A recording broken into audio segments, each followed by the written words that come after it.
मुख्यमंत्री श्री के चंद्रशेखर राव जी,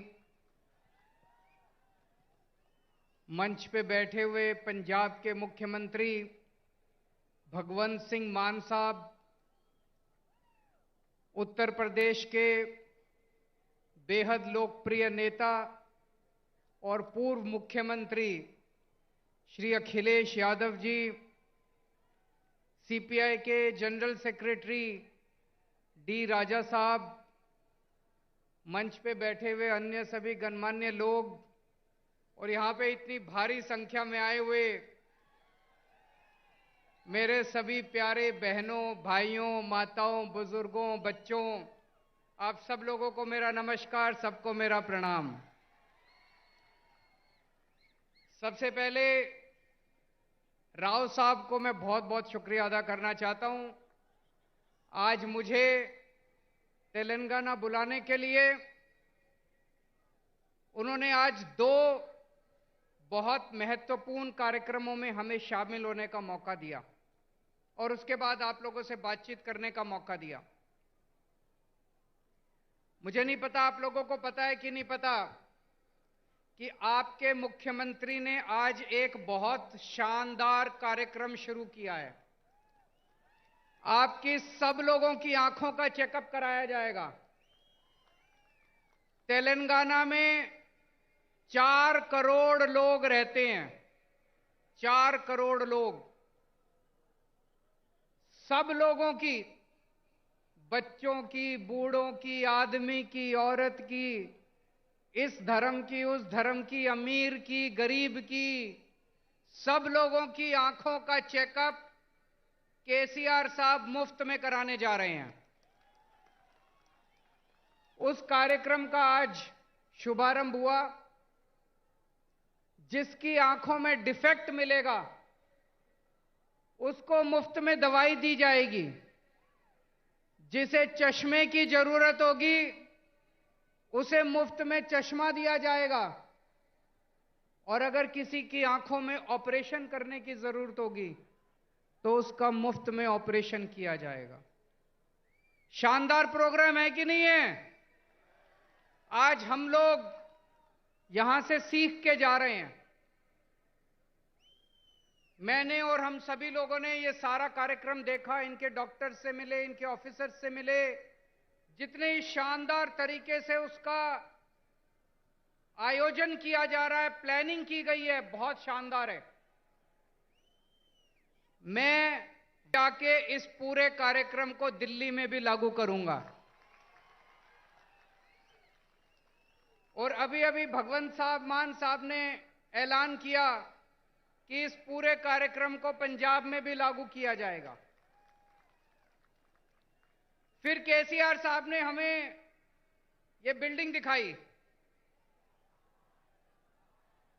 तेलंगाना में 33 जिले हैं, 33 डिस्ट्रिक्ट्स। उसमें से 17 डिस्ट्रिक्ट्स में उन्होंने बताया कि डिस्ट्रिक्ट इंटीग्रेटेड ऑफिशियल कॉम्प्लेक्स बन चुका है। मतलब ये इस बिल्डिंग में जिले के लेवल के सारे ऑफिसेज हैं।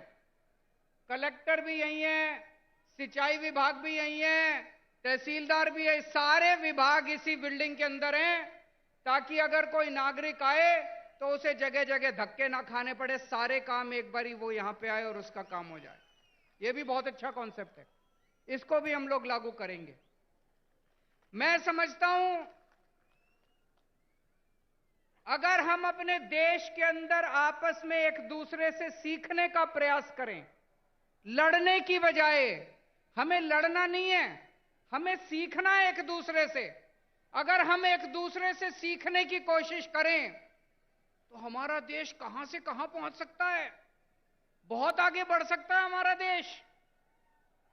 दिल्ली में हम लोगों ने मोहल्ला क्लिनिक बनाए। मोहल्ला क्लिनिक में आपके मुख्यमंत्री केसीआर साहब हमारे मोहल्ला क्लिनिक देखने के लिए दिल्ली आए। मुझे बहुत अच्छा लगा कि एक मुख्यमंत्री, तेलंगाना के मुख्यमंत्री मोहल्ला क्लिनिक दिखाने ले गए। उन्होंने डॉक्टर से बात की, नर्स से बात की, सारा सिस्टम समझा और वापस आके उन्होंने उसको तेलंगाना में लागू किया। वो क्या नाम है उसका, बस्ती दवाखाना, बस्ती दवाखाना नाम से उन्होंने तेलंगाना में लागू किया। मुझे बहुत अच्छा लगा। तमिलनाडु के मुख्यमंत्री स्टैलिन साहब दिल्ली आए, उन्होंने हमारे स्कूल देखे। हमने दिल्ली में स्कूल बहुत शानदार कर दिए, सरकारी स्कूल जहां पे गरीबों के बच्चे पढ़ते हैं, रिक्शे वाले का बच्चा पढ़ता है, मजदूर का बच्चा पढ़ता है। अब दिल्ली के सरकारी स्कूल इतने अच्छे हो गए कि दिल्ली में लोग अपने बच्चों को प्राइवेट स्कूल से निकाल निकाल के सरकारी स्कूलों में भर्ती करा रहे हैं। बड़े बड़े प्राइवेट स्कूलों से निकाल निकाल के सरकारी स्कूलों में भर्ती करा रहे हैं। हमारे दिल्ली सरकार के स्कूलों के, दिल्ली के सरकारी स्कूलों के नतीजे 99.7% नतीजे आए हैं पिछले साल, 99.7। तो स्टैलिन साहब हमारे स्कूल देखने के लिए आए, वापस जाके उन्होंने अपने स्कूल ठीक किए और उन्होंने मुझे अपने स्कूल का उद्घाटन करने के लिए बुलाया। दोस्तों, मैं कई बार यह सोचता हूं, हमारे देश को आजाद हुए 75 साल हो गए, 75 साल, फिर भी हमारा देश गरीब क्यों रह गया? फिर भी हमारा देश पिछड़ा क्यों रह गया? हमारे बाद सिंगापुर आजाद हुआ, जापान सेकेंड वर्ल्ड वॉर में तहस नहस हो गया था, जापान हमसे आगे बढ़ गया, सिंगापुर हमसे आगे बढ़ गया, जर्मनी हमसे आगे बढ़ गया। हमारे में क्या कमी रह गई? हम पीछे क्यों रह गए? हम पीछे इसलिए रह गए क्योंकि जैसे भी मान साहब ने बताया, हमारे देश की राजनीति बहुत खराब है, हमारे देश के नेता बहुत खराब हैं। पहली बार इस देश के अंदर एक उम्मीद की किरण जागने लगी है। इस देश के अंदर कुछ मुख्यमंत्री एक साथ आ रहे हैं, कुछ नेता, अखिलेश यादव जी जैसे नेता एक साथ आ रहे हैं और अब हम सब मिलकर इस देश के विकास की चर्चा कर रहे हैं। हम सब मिलकर अब राजनीति की चर्चा नहीं करते। आज पूरा दिन सुबह से शाम तक हमने बैठ के चर्चा की कि देश के अंदर शिक्षा अच्छी कैसे होनी चाहिए, देश के अंदर अस्पताल अच्छे कैसे होने चाहिए, देश के अंदर सिंचाई अच्छी कैसे होनी चाहिए, किसानों के लिए क्या कर सकते हैं, मजदूरों के लिए क्या कर सकते हैं। देश के कुछ मुख्यमंत्री इकट्ठे होकर ये करने लगे। हम एक दूसरे से सीखना चाहिए हम लोगों को। मुझे याद है बचपन में जब मैं 10वीं क्लास में पढ़ता था, उस टाइम से हम सुन रहे हैं केरला में स्कूल बहुत अच्छे हैं, केरला में अस्पताल बहुत अच्छे हैं, उस टाइम से सुन रहे हैं। अगर केरला में स्कूल, हॉस्पिटल अच्छे हैं तो अभी तक बाकी देश में क्यों नहीं हुए? अभी तक हो जाने चाहिए थे बाकी देश में भी, क्यों नहीं हुए अभी तक बाकी देश में? हम सारे आपस में लड़ते रहते हैं, हम सारे पार्टियां आपस में लड़ते रहते हैं, सारे नेता आपस में लड़ते रहते हैं। आज मुझे बड़े दुख के साथ कहना पड़ रहा है, अभी अभी कई सारे वक्ताओं ने कहा तमिलनाडु का गवर्नर तमिलनाडु की सरकार को तंग कर रहा है, तेलंगाना का गवर्नर राव साहब को तंग कर रहा है, दिल्ली का गवर्नर मेरे को तंग कर रहा है, पंजाब का गवर्नर मान साहब को तंग कर रहा है। ये गवर्नर तंग नहीं कर रहे, मोदी साहब तंग कर रहे हैं। गवर्नर तंग नहीं कर रहे, गवर्नर को बेचारे को क्या लेना देना। गवर्नर को तो बड़ा सा बंगला मिल गया, आलीशान गाड़ी मिल गई, एयर कंडीशन माहौल मिल गया, नौकरी मिल गई, 5 साल ऐश करने के लिए आता है गवर्नर। गवर्नर को क्या लेना देना? दिल्ली से फोन आता है, राव साहब को काम मत करने दो, अड़चन अड़ाओ, आता है कि नहीं आता है?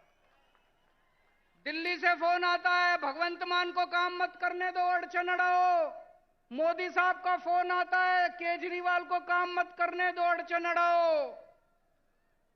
जिस देश का प्रधानमंत्री 24 घंटे बैठ के ये सोचता है कि मेरे को अब इसको तंग करना है, मेरे को अब उसको तंग करना है, वो देश तरक्की कैसे करेगा? दोस्त,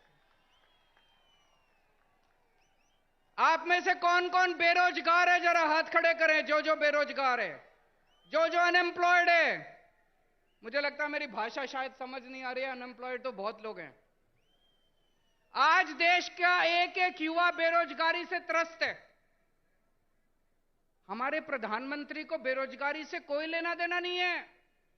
वो 24 घंटे बैठ के ये सोचते हैं मैं किस मुख्यमंत्री को तंग करूं, किसके ऊपर मैं सीबीआई छोड़ूं, किसके ऊपर मैं इनकम टैक्स की रेड डलवाऊं, किसके पीछे मैं ईडी छोड़ूं। आज पूरे देश के अंदर इतनी महंगाई हो गई है, एक आम आदमी को अपना घर चलाना मुश्किल होता जा रहा है, अपने बच्चे पालने मुश्किल होते जा रहे हैं। लेकिन देश के प्रधानमंत्री को महंगाई की, बेरोजगारी की कोई चिंता नहीं है। वो ये सोचते हैं आज मैं किसके एमएलए खरीदूं, इस पार्टी के एमएलए खरीदूं, इस सरकार को गिराऊं। ऐसे तो देश तरक्की नहीं कर सकता दोस्तों। 2014 में आप लोगों ने पूरे देश के लोगों ने बड़ी उम्मीद के साथ इन लोगों को भारी बहुमत दिया था, और एक एक बार नहीं, दो दो बार आप लोगों ने इनको बहुमत देके जिताया। लेकिन अब देश बदलाव मांग रहा है। लोगों को पता चल गया कि ये लोग देश बदलने के लिए नहीं आए, ये केवल और केवल देश बर्बाद करने के लिए आए हैं। 2024 का चुनाव आपके लिए एक मौका है। अब 10 साल हो गए, और कितना इंतजार करेंगे।